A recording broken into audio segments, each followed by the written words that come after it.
क्या है कि हाँ भाई हम शिक्षित हो गए, कैसे पता चलेगा? अब सचिन तेंदुलकर क्या शिक्षित नहीं है? पानी से इसको भिगा के लो, पानी लाओ बोतल का, ठीक है।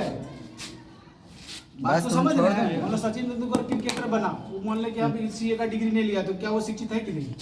इसका एक परिभाषा होता है, उसका परिभाषा ये है, मनुष्य के शरीर, मन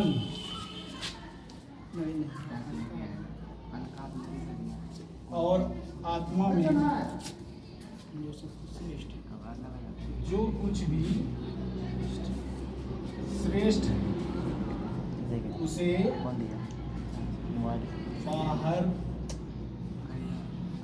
निकालने की प्रक्रिया को शिक्षा कहते हैं। वास्तव में जीवन ही हमें शिक्षित करता है। अगर हम मान लो ये एजुकेशन नहीं लेते हैं, वो नहीं लेते हैं, तो हम शिक्षित नहीं है। हम 7वीं पास है, 8वीं पास है, तो भी पूरा बहुत देखो करोड़पति बनेगा, वो बिजनेस करता है। तो लेकिन भाई एजुकेशन इसलिए लेता है कि हम ये ज्ञान प्राप्त कर सके, क्या सही है क्या गलत है, उस चीज को जान सके। ये वास्तव में जीवन ही हमें शिक्षित करता है।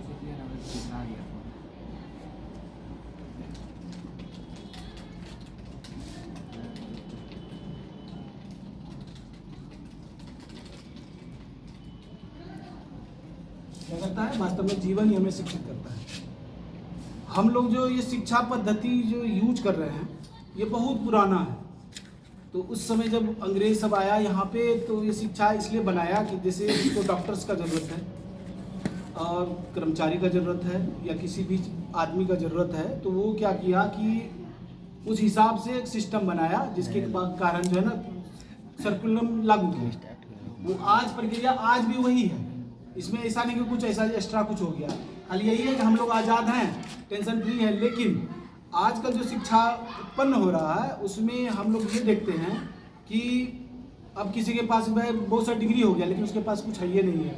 जब उसके पास नौकरी के लिए जाता है, तो सिस्टम चेंज हो चुका है। वहाँ पे खोजता है कि आपका एक्सपीरियंस क्या है, अब क्या करिएगा, कैसे होगा, क्यों होगा, आपको हम नौकरी क्यों दें? क्योंकि पढ़ा तो सब क्या है, 1000 आदमी आ गया, अब उसमें से भाई मेरे पास 10 जॉब है। अब आप में क्या गुणता है? यानी कि आदमी को मेहनत का पैसा नहीं मिल रहा है, वैल्यू ऐड करने का पैसा मिल रहा है। आप जैसा अच्छा वैल्यू दीजिएगा, उसी में से उसी को पैसा मिलता है, अब बाकी किसी को नहीं मिलता है। तो ये शिक्षा पद्धति में कुछ यानी कि प्रॉब्लम्स था। आजकल के बच्चे को स्कूल में ये नहीं सिखाया जाता है कि तुम भाई कोई ऐसा स्किल सीखो।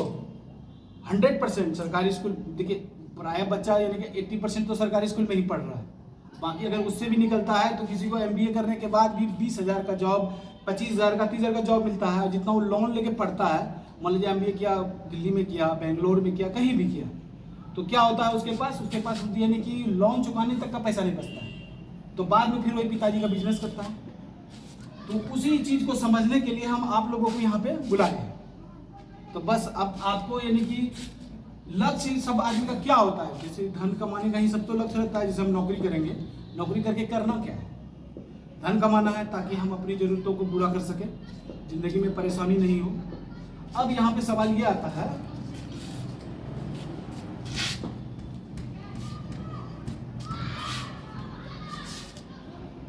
धन के 2 लेवल हैं। एक होता है धन क्या है। आपसे कोई पूछेगा कि धन है क्या, तो आप क्या जवाब देंगे? हर आदमी अलग अलग बात उसके बारे में बोले।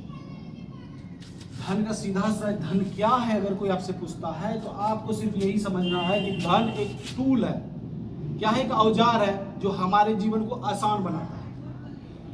यानी कि आप समझिए पेट्रोल, कि जितना गाड़ी में उसका जरूरत है, उसके बगैर तो जिंदगी चलेगा नहीं। गाड़ी आपका चल सकता है पेट्रोल के बगैर, लेकिन ऐसा तो नहीं करते हैं कि पेट्रोल के बगल में 5 टंकर इधर रख लिए, 5 टंकर भाई पेट्रोल तो जिंदगी भर चलाना है, ऐसा तो नहीं करते हैं। तो इस संसार में जितना आदमी है, धन को समझ नहीं पा रहा है कि धन है क्या। खाली ये नहीं कि उसको बढ़ाते जा रहा है, लेकिन यूज तो पेट्रोल उतने ही जरूरत होगा, जब खत्म होगा तब ना उसका जरूरत होगा। तो ऐसा होना चाहिए इंसान को कि धन, ये तो धन क्या है, आपको ये समझ में आ गया? धन क्या है? एक टूल है। धन एक टूल है।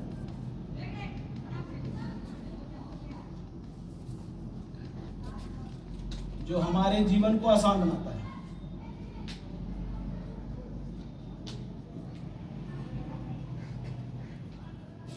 अब कोई पूछ लेगा आपसे कि धन की परिभाषा बताएं। धन की परिभाषा क्या होती है? मान लीजिए कि किसी का होता है कि पेट भरता है 100 करोड़ में, किसी का 5000 करोड़ में। मुकेश अंबानी का पेट भरेगा 50 लाख करोड़ में। अभी मान लीजिए 14 लाख करोड़ की कंपनी है, तो उसका तो कोई लिमिटेशन नहीं है।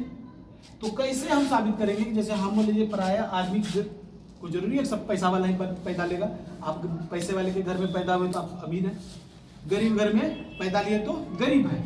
तो एक बिल गेट्स का कोट है, बिल गेट्स का नाम सुने होंगे आप लोग। माइक्रोसॉफ्ट जो सॉफ्टवेयर कंप्यूटर में यूज होता है पूरा वर्ल्ड में इसी का है। आप कहीं भी कोई भी चीज यूज करते हैं तो उसको पैसा जाता है। ये क्या वैल्यू ऐड किया इसमें? वो यानी कि पैसिव इनकम जनरेट किया, कुछ ऐसा धंधा जिससे हमको पैसिव इनकम आए, ताकि हम मेहनत ना करें, हम जो कुछ बना दे। जैसे हम कोई बुक लिख दिए, बढ़िया से बुक लिखे ताकि उसका हमको रेवेन्यू हमेशा आते रहे, या कोई यूट्यूब हम बना दिए जिसके कारण जो है ना उस जब जब चलेगा उसका रेवेन्यू एडसेंस से जोड़ने के बाद हमको आते रहेगा। तो वो लोग बिल गेट्स क्या किया कि भाई यानी कि कुछ ऐसा चीज़ बनाया एंटरप्रेन्योर टाइप से शुरू में ही कि हम ऐसा चीज़ बना लिए भाई। अब हमको भाई डायरेक्ट वो बेचा नहीं, वो बोला कि जितना आप मेरा माल बेचेगा हमको भाई कमीशन दीजिएगा। अब 10 आदमी एक ही काम उसका कर रहा है तो 10 आदमी 21 रुपये दे रहा है तो 10 रुपये कमा रहा है। तो वही बढ़ते बढ़ते जाएगा तो 1000 आदमी कमाएगा तो जाएगा। तो इसका एक कोट है, यानी कि इसका एक यानी कि विचार है, ये लिखता है अपने कोट में,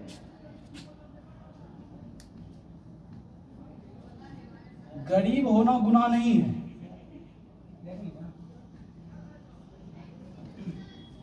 लेकिन गरीब मरना गुनाह है। गरीब हम मरते हैं गुनाह है, क्योंकि इसमें मेरी कोई गलती नहीं कि हम गरीब घर में पैदा लिए, लेकिन हमारे पास इतना स्किल्स था। यानी कि हजारों साल से ये सभ्यता चल रही है, तो यहाँ पे समंदर है फैला हुआ। ऐसे माइंड को डेवलप करना है, माइंड के ऊपर पैसा लगाना। पढ़ते काहे के लिए? माइंड को डेवलप करते हैं। हम भाई इंजीनियरिंग सीख गए, इंजीनियरिंग सीखने के बाद जो हम इंजीनियरिंग करते हैं तो उसका जो वैल्यू है मार्केट में उस हिसाब से पैसा मिलता है। तो हमको यानी कि गरीब तो आप हैं, कोई दिक्कत नहीं है, लेकिन गरीब आपको मरना नहीं है। सबसे बड़ा यानी कि इसका यही कोट था कि गरीब मरना नहीं है। जब यानी कि आपको ये चीज समझ में आ जाएगा तो आदमी क्यों कल रिग्रेट करेगा कि भाई सरकार गड़बड़ कर दिया, ये गड़बड़ कर दिया। तो हमको मेन मुद्दा क्या है यहाँ पे? धन। गरीबी कैसे दूर होगा? धन से। अब हम लोग धन जो है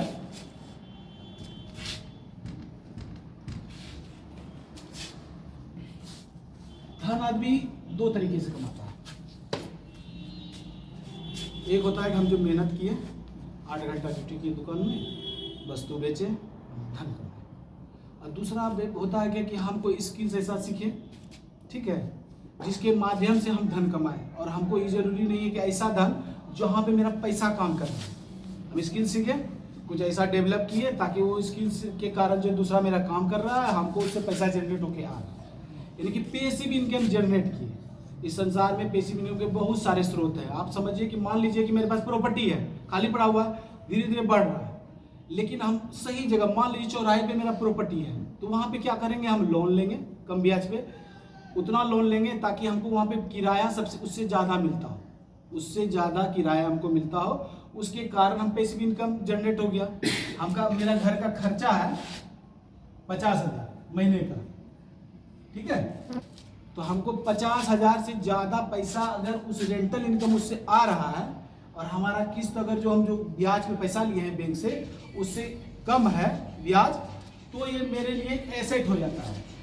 ये हुआ पैसिव इनकम कमाना। तो यहाँ पे क्या होता है कि आदमी सब तो मेहनत करते रहता है, लेकिन ज़िंदगी में जीने का टाइम नहीं किसी के पास। आपके पास अभी 50,000 रुपये महीना है, अब सबके पास तो ज़मीन तो नहीं है ना। इसके माध्यम से इसको प्राप्त करने के लिए जो है ना कि अब सबके पास तो ज़मीन नहीं है कि किराए पे लगा सकते हैं। अब उसके बाद हम क्या कर सकते हैं? वो स्किल सीखेंगे कुछ ना कुछ। तो उसी में से आपको ये बताना है कि आपका जीवन का लक्ष्य क्या है। सबसे पहला बात है, उसी हिसाब से स्किल्स है मार्केट में। जैसे होता है ना, किसी का लक्ष्य है कि हमको 10,000 महीना कमा के संतुष्ट रहना है, घर का किसी तरह चल जाए। किसी का लक्ष्य है कि हमको इतना दूर जाना है, किसी का कुछ लक्ष्य है, किसी का भाई कुछ भी लक्ष्य है, बहुत कुछ लक्ष्य होता है। तो जीवन में लक्ष्य क्या है, पहले तो ये आपको डिटरमाइंड पहले करना होगा कि आपके लक्ष्य भी बहुत प्रकार के होते हैं। किसी को चाहे फर्स्ट डिवीजन आ जाए, फर्स्ट डिवीजन आ जाए तो उसके बाद नया लक्ष्य पैदा हो जाता है। लेकिन जीवन का अंतिम लक्ष्य, ऐसे अंतिम लक्ष्य मृत्यु होती है, लेकिन उससे पहले जो जिसके कारण हम जीवन स्टार्ट किए हैं उसकी आशाएं होती हैं। मतलब माता है, पिता आशा रखता है जी कि हमारा जिंदगी बेहतर कटेगा, अगर हम जो नहीं कर पाए मेरा बच्चा करेगा, यही होता है। तो आपको ये सोचना है कि हमको फाइनेंशियली फ्री होना है। जैसे ये हमारा घर का खर्चा है 50,000, तो हम जो काम कर रहे हैं, एक होता है हमारा अगर घर, किसी का कुछ भी हो सकता है, किसी का 50,000, किसी का 1,00,000, किसी का 20,000। तो क्या होता है कि हमारे पास अगर हम कुछ भी कमाते हैं, कहीं से भी कमाते हैं, अगर उसको हम एसेट का कॉलम में डालते हैं, मेरे कुछ ऐसा चीज़ खरीदते हैं जो मेरे पैकेट में पैसा डालें, कुछ भी, जैसे हम गाड़ी भी खरीदे, अगर गाड़ी को हम किराए पे नहीं लगाते हैं, गाड़ी को अगर हम किराए पे नहीं लगाते तो वो क्या हो जाता है, मेरा लायबिलिटी में बदल जाता है कि भाई झूठ मूठ का पेट्रोल खर्चा होता है, बाइक से घूमते हैं या कुछ भी चीज़ से। बाइक तभी आप खरीदिए जब आपके पास जो है ना उसका उचित कारण हो कि भाई हम काहे के लिए बाइक खरीदें, वजह होगा ना, बहुत सारी वजह है। तो फाइनेंशियल फ्रीडम प्राप्त करने के लिए पहले तो ये चैप्टर आपको समझना होगा, एसेट और लायबिलिटी में अंतर प्राप्त करना होगा। पहले अंतर क्या होगा कि एसेट होता क्या है। एसेट का मतलब होता है संपत्ति। आपके पास संपत्ति क्या है, आप सोच लीजिएगा हमारे पास भाई कार है, बाइक है, सोचते हैं संपत्ति है। अरमानी का यानी कि कोट है, रोलेक्स का घड़ी है, ये है, तो वो संपत्ति में गिनती नहीं आएगा। आपके पास घर भी है, वो भी संपत्ति नहीं है आपका, क्योंकि आप वहाँ रह रहे हैं, आप उसे रेंट प्राप्त नहीं कर रहे हैं जिससे ये पैसे मिलकर मेरा घर चले। आपको कुछ हो भी जाता है तो भी मेरा घर चले, ऐसा तो नहीं है कुछ, या कोई ऐसा बुक्स नहीं लिख दिए हैं कि वो उससे जो है ना रेवेन्यू हमेशा आते रहेगा, ऐसा तो कुछ नहीं है। तो एसेट आपके पास क्या है, ठीक है, यही हमको समझना। एसेट में अगर बढ़ोतरी होगा तो एसेट आपका जो है ना कि आपको जो है ना कि पैसिव इनकम क्रिएट करेगा। जहाँ पैसिव इनकम मतलब हो गया कि जहाँ हम गए, हमको पैसा मेरा काम कर रहा है, हम काम नहीं कर रहे और वो हमको पैसा बना के देगा।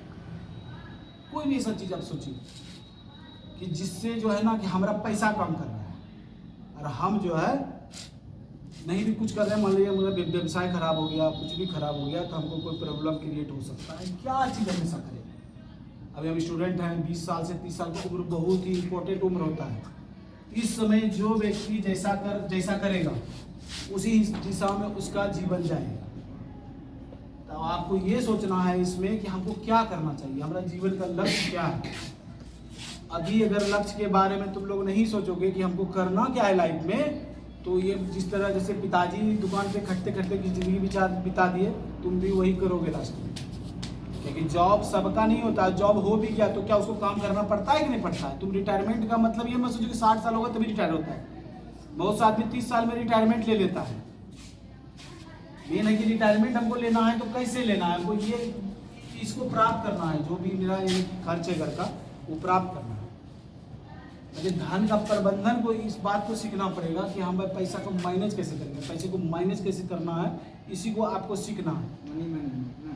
मनी मैनेज करना सीखना है कि मनी को आप कैसे मैनेज करेंगे। और कुछ नहीं सीखना है। मान लीजिए कि आप स्कूल गए, इसका ट्यूशन फीस ये है, ठीक है, पढ़ लिया, उसके बाद कुछ नहीं मिला बीच में, तो हमको कुछ ऐसा स्किल सीखना है। सीधा सा बात, अगर 5 तक भी हम पढ़े हैं तो कुछ ऐसा स्किल सीखना है जिससे हमको धन की प्राप्ति हो सके। तो ये आपको समझना है कि कैसे क्या हो सकता है। तो ये धन की प्राप्ति बहुत सारे स्किल्स हैं, जिसमें स्टॉक मार्केट भी एक आता है। एक तरह से ये नहीं कि स्टॉक मार्केट ही सब कुछ है, ऐसा कुछ नहीं है। लेकिन सबसे पहला चीज़ होता है इस चीज़ में कि एसेट को जो है हम कैसे मैनेज करेंगे। पिताजी का ही है संपत्ति, कैसे मैनेज करेंगे। कुछ ऐसा चीज़ है आपके पास जिसके कारण जो है नहीं काम करना पड़ेगा कुछ दिन बाद। मान लीजिए आप 25,000 रुपये महीना कमाते हैं,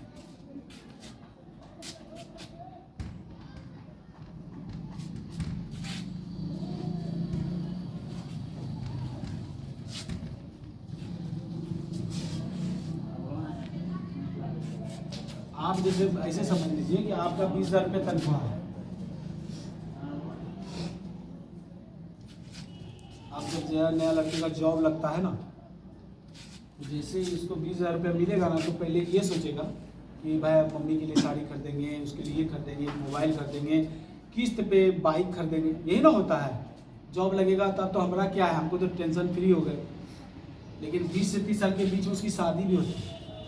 शादी के बाद प्रॉब्लम क्रिएट होता है, परेशानियां ये बढ़ती है कि बच्चे का फीस कैसे अदा करेंगे, बच्चा मेरा यानी कि कौन कॉलेज में पढ़ेगा, सिर्फ दिखावा में ज़िंदगी व्यतीत होगा। तो उस स्थिति में हम धन को कैसे मैनेज करेंगे। मान लीजिए 20,000 महीना भी कमा रहे हैं, कभी भविष्य में कमाएंगे, लेकिन खर्च तो ज़्यादा हो गया मेरा, तो कैसे इसको मैनेज करना है। 20,000 रुपये आपके पास है, आपको मैनेज कैसे करना है इस 20,000 को मैनेज करने का कोई ऐसा तरीका है कि हम भाई ज़िंदगी सही से काटेंगे। एक नियम है 50, 30 और 20। 50% आपको जो है, जो घर का नीड है, खाना पीना, ये सब जो खर्च है, चाहे कितना भी कमाएंगे, 20,000 नहीं है तो 2 लाख भी हो सकता है, किसी का कुछ भी हो सकता है।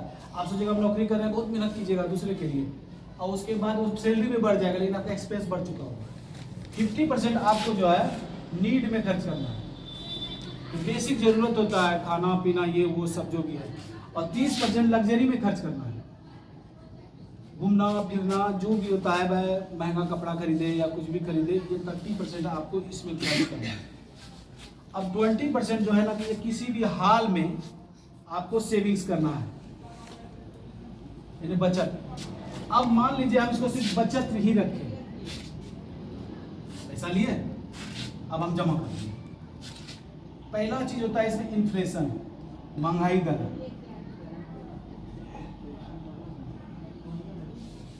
ठीक है, महंगाई दर है अभी 6%। ठीक है, अब ये 20% पैसे को जो है हम फिक्स डिपॉजिट कराते हैं, एफडी कराते हैं। ये भी साला 5-6% ही हमको दे रहा है ब्याज, तो क्या मेरा पैसा बढ़ा के वही का वही है, हम उसको बिठा के रखे हैं। अगर हम इसको खाली सेविंग अकाउंट में रहने देते हैं तो ये 4% से ग्रो करेगा या 3% से ग्रो करेगा। तो अब इस साल तेल का कीमत था 100 रुपया, सरसों तेल ही रख लो, क्या अगले साल यही रेट रहेगा, आगे पीछे होगा? आगे पीछे। तो कम से कम 6 से 10% बढ़ोतरी होती है। आप कहीं से भी इतिहास में, चाहे गोल्ड का गोल्ड अगर 50,000 आ जाए, 8% से इसका आज तक का इतिहास है वो बढ़ती है। तो 50 यानी कि 8% से जो भी बढ़ेगा तो ऑटोमेटिक वो बढ़ेगा। तो सरकार मूर्ख तो नहीं ना है जो आपको कहता है कि एफडी में कर दो भाई तुमको इतना दो। वो महंगाई को कंट्रोल करने के लिए एफडी करवाती है, और इस एफडी पैसे को बेच जो है ना आपको लोन के स्वरूप देती है कि लोन लो भाई, तो ये 12% में आपको दिया। तो सबसे अच्छा बिजनेस करती है कौन? बैंक। उससे बढ़िया बिजनेस कोई नहीं करती है। आप ही का पैसा है, दूसरे को लोन दिया, आप खुद जाके वहाँ पे जमा करते हैं, हमेशा आपको फायदा होता है। बोले हर हाल में उसी को फायदा होता है, किसी को फायदा नहीं होता है। आपको कहेगा कि क्रेडिट कार्ड यूज कीजिए, क्रेडिट कार्ड यूज कीजिएगा तो आपको भाई ये सुविधा देंगे, 40 दिन तक आपसे कोई पैसा नहीं लेंगे। तो जानबूझ के अगर आपका लिमिट 1 लाख है तो 2 लाख तक का आपको देगा, ताकि तुम्हारा महीना में अगर 1 लाख महीना है, तुमको 2 लाख दिए, 2 लाख खर्चा कर दो, अगले महीने तुम जुगाड़ कहाँ से करेगा? तो तुमको फिर बोलेगा इंस्टॉलमेंट में आप हमको पैसा दो, सीधा सा बात है। तो क्या है, उसका 40% वो लेती है, चार्ज करती है। देती कितना है? 6%। चार्ज कितना करती है? मूर्ख नहीं है क्रेडिट कार्ड वाला। फोन पे बोलेगा ले लीजिए सर, आप ऐसा है, आप जॉब कर रहे हैं, आपको मकर जाल में फंसा के सारा का सारा रखती है वो बैंक। जितना भी सिस्टम है जो बना हुआ है, आप पढ़ाई भी करते हैं तो जो जहाँ भी पढ़ाई करने जा रहे हैं, इतना होप क्रिएट कर गया है कि काहे के लिए हम लोग परेशान हो गए कि वो क्या कर रहा है, वो नहीं कर रहा है। हम क्या कर रहे हैं, हमको चाहिए क्या, हम भविष्य में करना क्या चाहते हैं, ये हम लोग को पहले सोच रहा है। तब भी हम लोग बैठ के ये ना सोचे वो दौड़ रहा है तो हम भी दौड़ रहे हैं, ये दौड़ रहा है वो दौड़ रहा है। हमारा भाई जरूरत अगर को 50,000 में पूरा हो सकता है तो 50,000 को हमको पैसिव इनकम कमाने का दिमाग लगाना है कि 50,000 कैसे हो जाएगा हमको। हम भाई चाटो गाड़ी निकाल लिए, ठीक है, गाड़ी निकाले, उसको सिस्टम से हम चलवा रहे हैं, उससे हमको पैसा जनरेट हो रहा है तो हम टेंशन फ्री हुए ना भाई। लेकिन वो गाड़ी जो है कभी खराब होता है, ये होता है, वो होता है, परेशानी तो आपको लगा रह जाएगा। पैसिव इनकम में वो नहीं रह पाएगा हमेशा। तो उसके लिए हमको सबसे निवेश करना होगा। क्या करना होगा? निवेश, अगर हम बैंक में निवेश करते हैं, बात को गंभीरता से लीजिएगा, अगर बैंक में निवेश करते हैं तो हम मूर्ख ये बनते हैं कि एफडी मूल्य कराता है, नहीं कराता है। और दूसरा चीज करता है कि गोल्ड खरीदता है। क्या खरीदता है? गोल्ड। लेकिन गलती क्या कर देता है बाबू साहब, इसका बढ़ोतरी रेट है 8%, लेकिन हम लोग क्या गलती करते हैं, फिजिकल रूप में ले लेते हैं, ठीक है। उसका मेकिंग चार्ज 10% को 8% को 6% इसी तरह लेता है। आप अगर 10 लाख का अगर कोई भी वस्तु, चाहे आप रिलायंस वाले में जाइए या तनिष्क में जाइए, आप 10 लाख का कोई आप 10 लाख का आप कोई भी वस्तु खरीदते हैं ना, सोना का या किसी चीज का, तो उसका मेकिंग चार्ज बोलेगा आपको देना होगा, ठीक है। जो भी है 24 कैरेट आपको देंगे, हॉलमार्क्स देंगे, सब देंगे। तो इसका मेकिंग चार्ज होता है 8%, कोई बोर्ड पे लिखेगा 7%, कोई 6%, सब जोड़ के आपसे लेगा। तो उसी समय आपका वैल्यू कितना हो गया, घट के 1 लाख रुपए आपका घट जाएगा। वहां पे आप बेचने जाइए ना उसी के पास गिरवी रखने भी, तो वो कहेगा भाई चाहे किसी यहाँ ले, तो टोटल 9 लाख हो गया। अब 1 लाख पुराने में उसको 1 साल लगेगा। 8% से अगर बढ़ता है 1 लाख रुपया, 1 लाख रुपया है मेरे पास, 8% से अगर ये ग्रो करेगी तो 1,08,000 हो गया 1 साल में। तो मेरा पैसा 1 साल के लिए खत्म हो गया, तो क्या रिटर्न उसमें कमाए? कोई रिटर्न नहीं कमा सकते। तो रिटर्न हमको कहाँ कहाँ से मिल सकता है, उसी चीज को हमको समझना है। तब आप ये समझिए कि रिटर्न प्राप्त करने का, देखिए जिसको कोई नॉलेज नहीं है, कि हमको स्टॉक मार्केट में कोई नॉलेज नहीं है, कुछ नहीं नॉलेज है, तो उसके लिए सबसे बेस्ट होता है पहले तो म्यूचुअल फंड, ठीक है। म्यूचुअल फंड का प्रचार आजकल जोर शोर से हो रहा है। क्या हो रहा है? म्यूचुअल फंड का प्रचार जोर शोर से होता है। क्यों होता है? क्योंकि म्यूचुअल फंड कंपनी क्या करती है, आप 100 लोगों से पैसा लेती है, ठीक है, और उसके बिहाफ में शेयर खरीदती है। शेयर क्या का मतलब ये होता है, कंपनी में हिस्सेदारी खरीदती है। जैसे टाटा मोटर्स का शेयर का दाम 500 रुपये अगर है, अगर मान लीजिए कि रिलायंस का शेयर 2000 रुपये का, 2500 का, 3000 का, कितने का भी है, तो अगर मान लीजिए आप कहते हैं भाई हम म्यूचुअल फंड में 2000 महीना जमा करेंगे, 2000 में तो आप सब जगह शेयर नहीं कर पाइएगा। MRF का दाम 80,000 है, 2000 में नहीं होगा। तो इंसान क्या करता है कि म्यूचुअल फंड के थ्रू जाता है, वो क्या करता है 100 आदमी से पैसा लेता है, कलेक्ट किया, 100 आदमी से पैसा लेने के बाद वो अपने बिहाफ पे आप उसको अधिकार दिए कि भाई हम आपको पैसा दिए, आप इसको मैनेज कीजिए कैसे करना है। तो वो स्टॉक्स खरीदती है। स्टॉक्स क्या होता है? इसको शेयर भी बोला जाता है,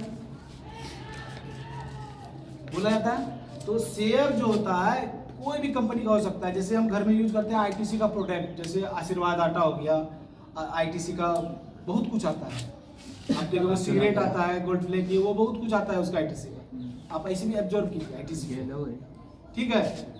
ITC का स्टॉक्स मिलता है कि आप जैसे वो क्या किया, जैसे आप उसको पैसे का जब जरूरत पड़ा, मान लीजिए कोई भी कंपनी XYZ, चाहे हिंदुस्तान लीवर लिमिटेड हो, वो हो, मेरिको हो, कोई भी कंपनी हो, वो क्या की ऐसे अगर कहेगा सरकार को कि हमको 50,000 करोड़ रुपया दीजिए, हमको यहाँ फैक्ट्री लगाना, तो दे देगा सरकार, बैंक दे देगा? लगा भाई हमको दिखाओ कैसे तुम करेगा, हमको बताओ, ठीक है। तो नहीं देती है किसी को पैसा, देगी कम देगी, जितना उसका वैल्यू उसमें आंकेगा। तो तब ये क्या करती है company,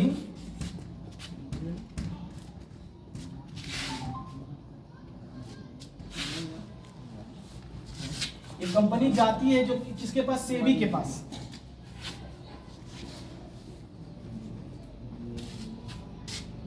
security exchange board of India है।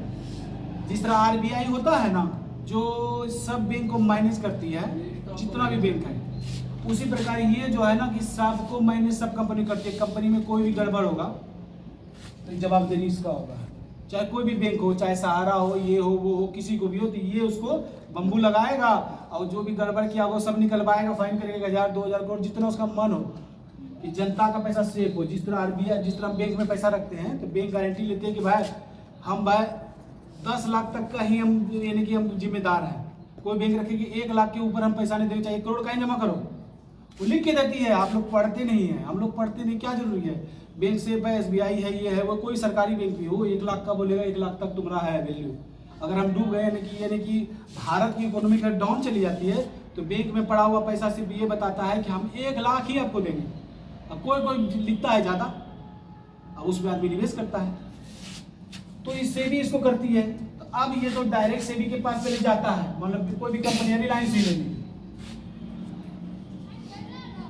रिलायंस जाती है सेबी के पास, कोई भी कंपनी, ऐसा नहीं कि रिलायंस, हम एक तो एग्जाम्पल ले रहे हैं, आप मेरिको समझ सकते हैं जिसका पैराशूट तेल आता है, डाबर समझ सकते हैं, कोई भी जो टाटा मोटर समझ सकते हैं, कोई भी कंपनी आप समझ सकते हैं। तो ये रिलायंस जाती है इसके पास, कहती है हमको पैसा चाहिए, हमको 50,000 करोड़ चाहिए,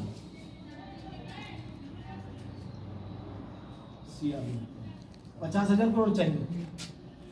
तो कहता है कि तुम वैल्यूएशन बताओ, तो ये अपना रिपोर्ट फाइल करती है कि वैल्यूएशन बताता है कि ये मेरा इतना संपत्ति है और हम यहाँ ये लैंड करते हैं या फैक्ट्री लगाएंगे, हमारा 50,000 करोड़ से ज़्यादा का संपत्ति होना चाहिए, ठीक है।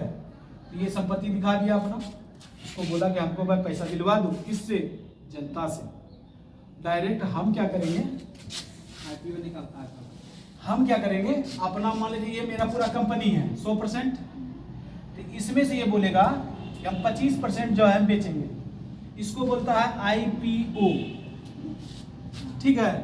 IPO के जरिए ये निकालती है, पब्लिक ऑफरिंग होता है ये, ठीक है, ये निकालती है। तो कहता है कि अगर हम मेरा इसका वैल्यू 100 टुकड़ा है तो 25 टुकड़ा हम बेचेंगे, अगर हमको 50,000 करोड़ रुपए लेना है तो 25 से मल्टीप्लाई कर दो, तुमको वो निकल जाएगा एक शेयर का दाम कितना पड़ेगा। लेकिन ये 25%, ये जरूरी नहीं कि 50,000 करोड़ के लिए इतना होगा, ये हो सकता है 25% में और टुकड़ा कर दे एकदम पूरा का पूरा। अब ये कह दे कि ना भाई 50 करोड़ है ना, तब 5 लाख शेयर इश्यू करेगा, एक शेयर का दाम कम हो जाएगा कि आदमी को लिक्विडिटी हो जाएगी तो आराम से खरीद और बेच सके।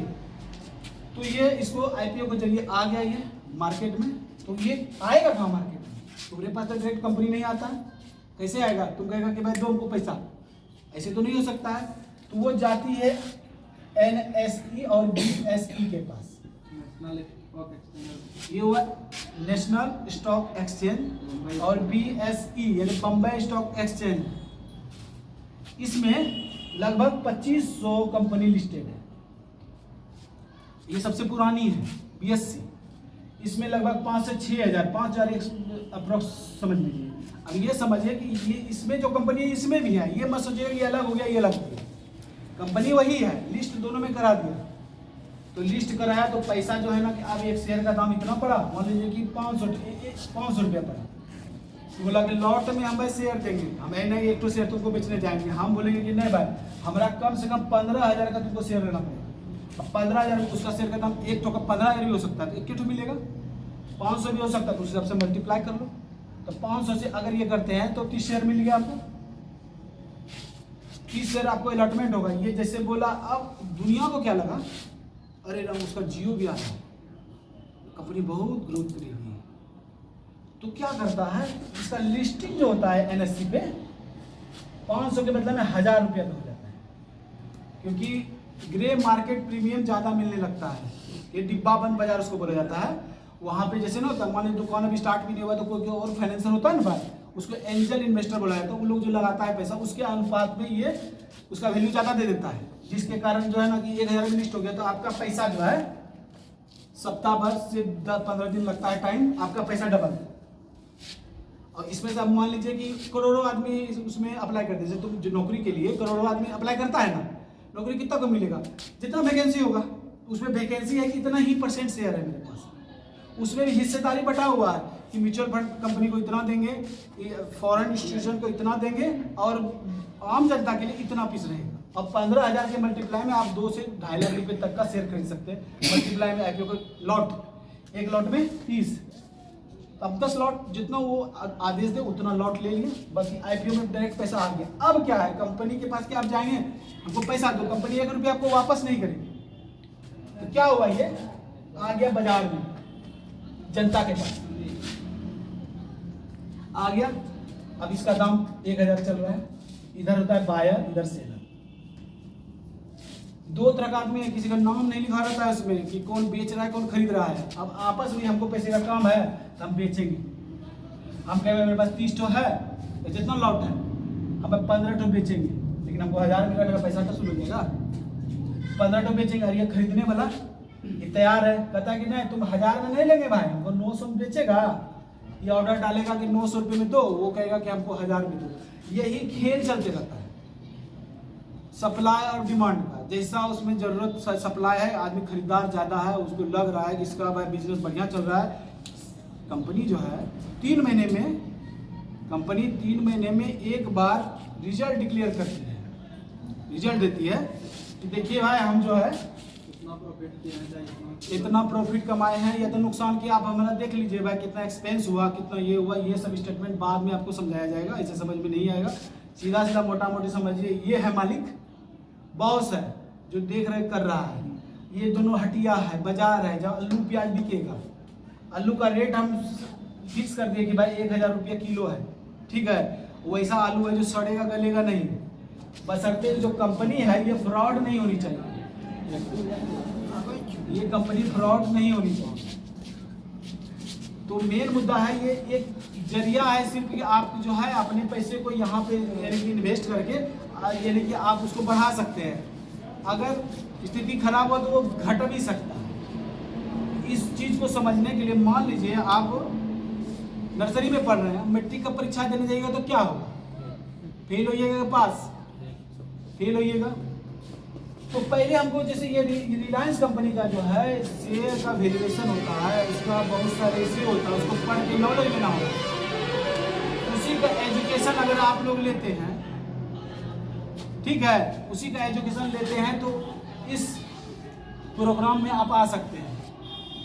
एक तरह का ये एसेट है, यानी कि जिस तरह गोल्ड है उसी तरह ये है। ये नहीं कि कोई जुआ है, ये है वो है, ऐसा कुछ नहीं है। मार्केट में जितना भ्रांति है वो इसलिए है क्योंकि बहुत सा व्यक्ति बहुत कम समय में बहुत पैसा बनाना चाहा और गलत टाइम में उसमें एंट्री मार गया, बिना नॉलेज का एंट्री मार गया, जिससे वो खत्म हो गया, उसका पैसा खत्म हो गया। उसमें 2-3 ऐसा चीज़ है जिसके कारण ऐसा होता है। अब जिसको पूरा अगर मैट्रिक परीक्षा तक पढ़ाई कर लिए हम, तब अगर हम जो है ना कि वो चीज़ जो जिसमें ज़्यादा पैसा बनता है उसमें जाते हैं तब को कभी नुकसान नहीं होता है। और ये सब चीज़ होता है, इसको डिलीवरी बोला जाता है। डिलीवरी में खरीदना, आप खरीद के जिस तरह बैंक में अकाउंट होता है उसी तरह डीमेट अकाउंट उसको बोला जाता है, वहाँ पे वो जमा हो जाता है शेयर आपके नाम से। आप 10 साल बाद, 20 साल, 2 दिन, 4 दिन, आज के बाद कभी भी बेचिए, आपको 1 पैसा कुछ लगने से रहा, थोड़ा बहुत टैक्स लगेगा जब बेचिएगा। इस शुरुआती दौर में कुछ नहीं लगने का, तो इसमें नुकसान कहीं भी नहीं है, रिस्क है। इंट्राडे यदि करते हैं तो इंट्राडे करते हैं तो वो एक टॉस है। टॉस किए कि भाई जीते तो कि पट, वो आपका पैसा सुहा हो सकता है। इंट्राडे में क्या होता है कि आप 10% दे के, एक ब्रोकरेज होता है, जैसे यहाँ पे अब हम डायरेक्ट नहीं है खरीद बिक्री करेंगे, सब जगह एक दलाल होता है, ब्रोकरेज हाउस होता है। ब्रोकरेज हाउस में आपका जो बेस्ट ब्रोकर है, जैसे आपका जीरोधा है, अप स्टॉक है, एंजल ब्रोकिंग है, बहुत कुछ है, या आजकल ग्रो भी चल रहा है, ग्रो भी है। तो जिसमें अकाउंट खोलिए वो डीमेट अकाउंट खोलेगा, उसी DSL पे या NSDL पे खोलेगा। ये भी सरकारी संस्था है। इसके पास आपका शेयर आ गया, समझिए आपका शेयर सुरक्षित है।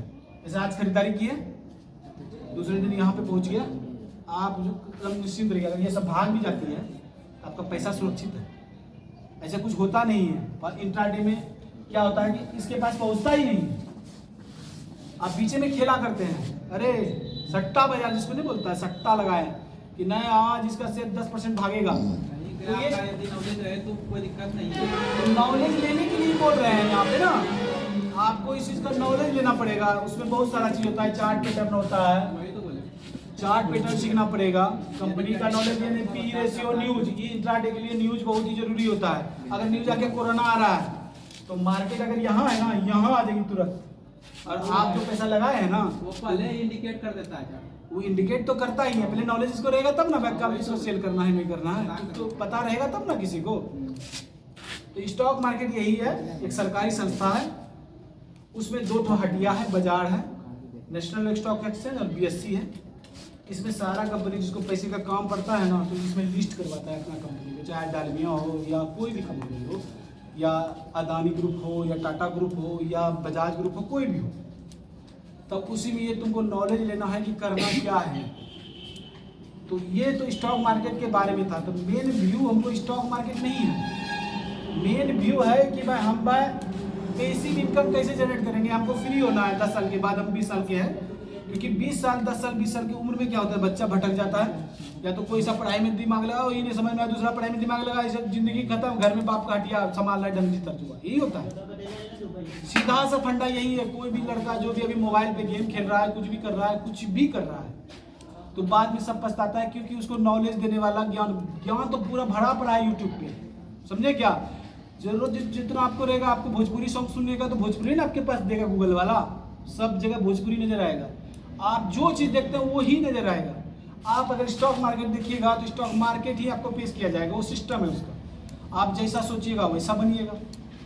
बस यही समझना है कि हमको पैसिव इनकम जनरेट करने का एक जरिया है, एक परमानेंट जरिया नहीं है, एक जरिया है जिसके कारण जो है ना कि हमारा पैसा काम कर रहा है, ठीक है, और हम दूसरा काम कर रहे हैं।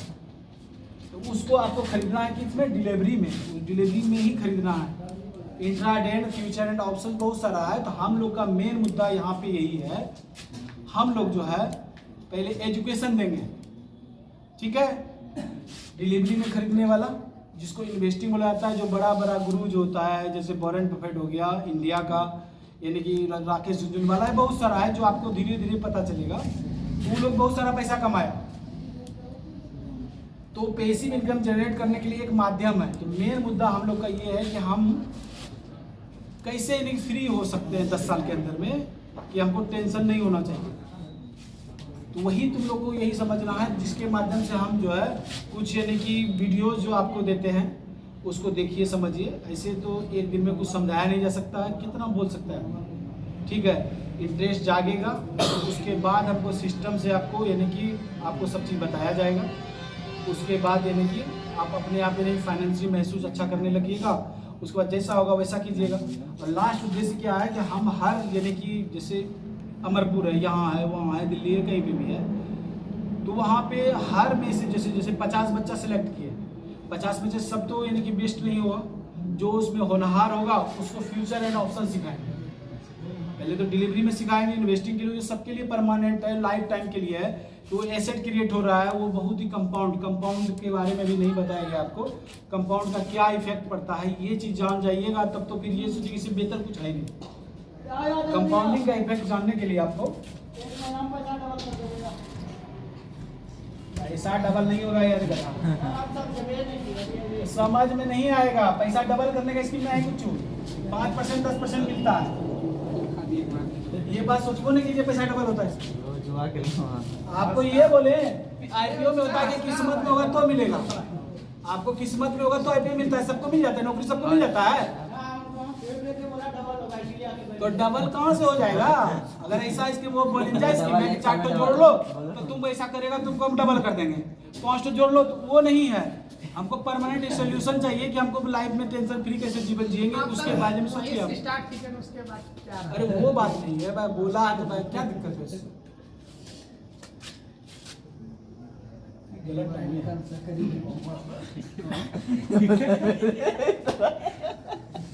देखिए कंपाउंडिंग को आपको पहले समझना होगा। ये चीज समझ गए कंपाउंडिंग में क्या होता है, तो आप जो है ना कि समझिएगा कि इसमें स्टॉक्स में आपको एक चीज़ नहीं बताया कि आप जो शेयर खरीदते हैं ना, तो कंपनी जो कमाती है उसका कुछ हिस्सा आपको डिविडेंड के तौर पे भी देती है, चाहे 1 रुपया हो या 10 रुपया हो, जितना आपके पास शेयर्स रहेगा उस हिसाब से देती है।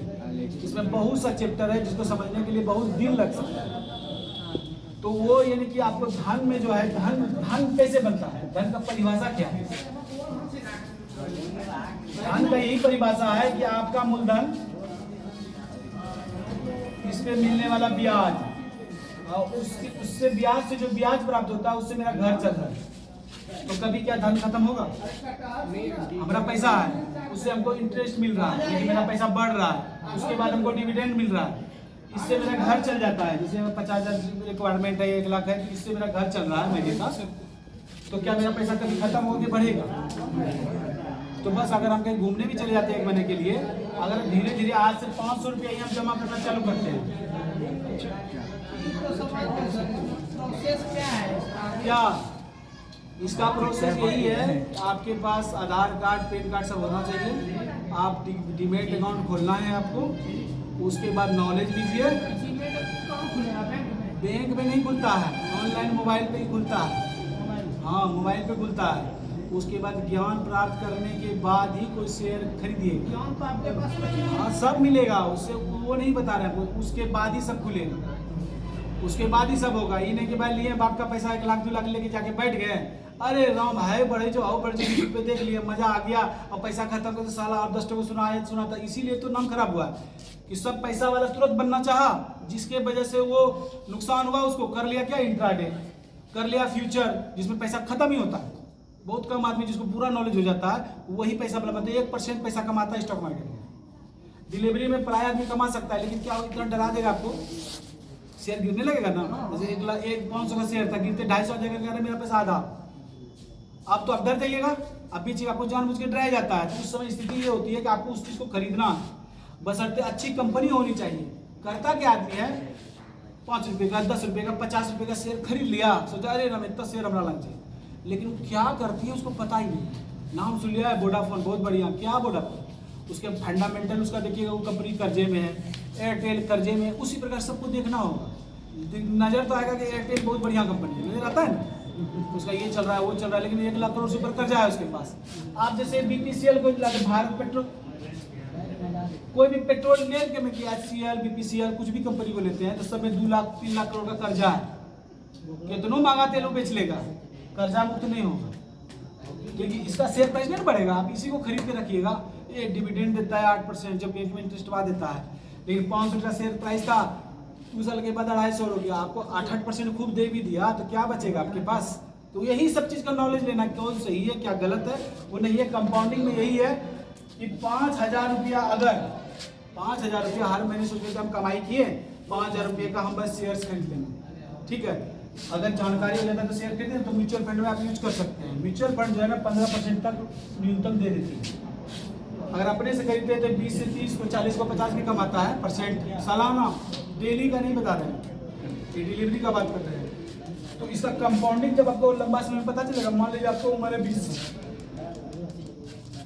रिटायरमेंट तो अभी 60 साल में होइएगा, आपके पास समय कितना बचा? 40 साल। 40 आपका उम्र है 30 साल, आपके पास समय कितना बचा? रिटायर होने के लिए आप जिंदगी आराम से काटना है। कितना समय बचा? 30 साल। 60 साल में रिटायरमेंट ले रहे हैं, तो अब किसी का उम्र है 40 साल, इसके पास कितना बचा? 20 साल बचते 60 साल में रिटायरमेंट होना है। 60 साल में रिटायरमेंट होते हैं। अगर 5,000 रुपया, ये मान लीजिए राहुल है, ठीक है, ये श्याम है, ये घनश्याम है, ये क्या करता है? 20 साल उम्र था, जिस तरह आप लोग का उम्र है, इस समय से सोचा क्या कि हमको भाई पैसा भाई यानी कि हमको भाई ग्रो करना है, बैंक में नहीं रखना है। तो वो क्या क्या आज से ही इन्वेस्ट करना चालू करता है। आज से ही वो इन्वेस्ट करना अगर चालू करता है, तो अगर 5,000 रुपया वो 20 यानी कि 20 साल से जमा करता है 40 साल तक, 40 साल जमा करेगा, तो टोटल इसका पैसा जमा कितना होगा? ठीक है, इसका जमा टोटल होगा 24 लाख रुपया। ये क्या करता है? 30 साल उम्र है, कहता है कि सर हम लेट कर दिए, हम जो है ना कि 12,000 जमा करेंगे, हम 5,000 नहीं करेंगे। ये बोलता है कि हम जितना कमाते हैं 25,000, हम 25,000 देंगे, जो मेरा घर में खेत खलियान वहाँ से पैसा ही पे करता है, घर चलिए जाएगा। तो हम यहाँ पे इस जो है करता क्या है कि ये 25,000 इन्वेस्ट कर देता है हर महीने इसमें डाल रहा है। अलग अलग कंपनी का पोर्टफोलियो बना लिया 10 कंपनी का, उसमें निवेश कर रहा है। तो इसका जो है 40 लाख, और इसका है जब कंपाउंडिंग इंटरेस्ट जोड़ा जाता है ना, करोड़ों में आता है। तो वही चीज समझना है कंपाउंडिंग क्या होता है। आपने तो अपना कैलकुलेटर निकालिए और कंपाउंडिंग का पता कीजिए कितना रुपया होता है, बता रहे समझे क्या? अब ये मान लो कि 40 साल से 20 साल का है, ये 20 साल तक ही करता है, तो ये 25,000 रुपया पर मंथ जमा करता है। तो इसका यानी कि इंटरेस्ट कितना आएगा? ये लगभग 9 करोड़ यानी कि 8 करोड़ कुछ रुपया आएगा ये। 20 साल लेकिन में टाइम कितना लगा? 20 साल, लेकिन जमा कितना किया? 25,000। अब इसका जो है बंद, इसका कितना आएगा? 28 इसका 28 करोड़ होगा। इसका कितना है? 82 करोड़। हाँ? नहीं, इसका कितना आएगा? 82 करोड़। लेकिन ये 5,000 जमा किया फिर भी, क्योंकि टाइम कंपाउंडिंग टाइम पे डिपेंड करता है। टाइम जैसा होगा, जितना समय आप दीजिएगा कोई भी पेड़ को बढ़ने के लिए, वो फल उसी हिसाब से देता है। तो बस आपको ये सोचना है, अगर अभी से शुरू करना है या बाद से जब टेंशन फ्री, अगर इधर हम 10 साल ये हम करते हैं, 10 साल तक हम जमा करते हैं, वो अपने अकाउंट पे कोई ना। और इसमें लिक्विडिटी ये है कि आप जब चाहे उसको बेच के बाहर निकल सकते हैं, कोई आपको इसमें 1 रुपया लेने देने वाला नहीं है। तो इससे बड़ा लिक्विडिटी कोई भी प्रॉपर्टी सब में किसी में नहीं होता। प्रॉपर्टी एक जमाना था कि 30 साल तक लगातार बढ़ा, अब उसका समय समाप्त हो गया, उतना रिटर्न नहीं दे सकता। और इससे ज़्यादा रिटर्न आज तक कोई दिया ही नहीं है आपको। यानी कि इसके बारे में नॉलेज दिया जाएगा कैसे ये स्टॉक मार्केट ज़्यादा रिटर्न देता है और ज़मीन से भी ज़्यादा देता है, ये बाद में पता चलेगा। तो इसी पर ये आधारित यानी कि सिलेबस है, ठीक है। इसी को हम चाहते हैं कि आदमी पैसिव इनकम जनरेट करने के बारे में सोचे, करना क्या है नहीं करना है। और ये सही समय पे अगर आते तो हम सिस्टम से कुछ स्टार्ट करते हैं, तेजी में ही हम यानी कि आपको ये चीज़ बता रहे हैं। पहले हमको बताना कुछ और था, लेकिन यहाँ हुआ माहौल ही ख़राब हो गया। 4 बजे बुलाया, 5 से 6 हो गया, इसलिए कुछ समझ में नहीं आया। लेकिन कभी भी कहीं भी कुछ होगा तो हम आपको खबर करेंगे। आपको कुछ वीडियोस दिया जाएगा जिसको आपको देखना, उसके बाद फिर हम लोग आते हैं, समझे क्या। आपको वीडियो दिया जाएगा, उसको देखिए, उसके बाद बात करें, ठीक है। यहीं पे क्लोज करते हैं, फिर इस विषय में बात होगा।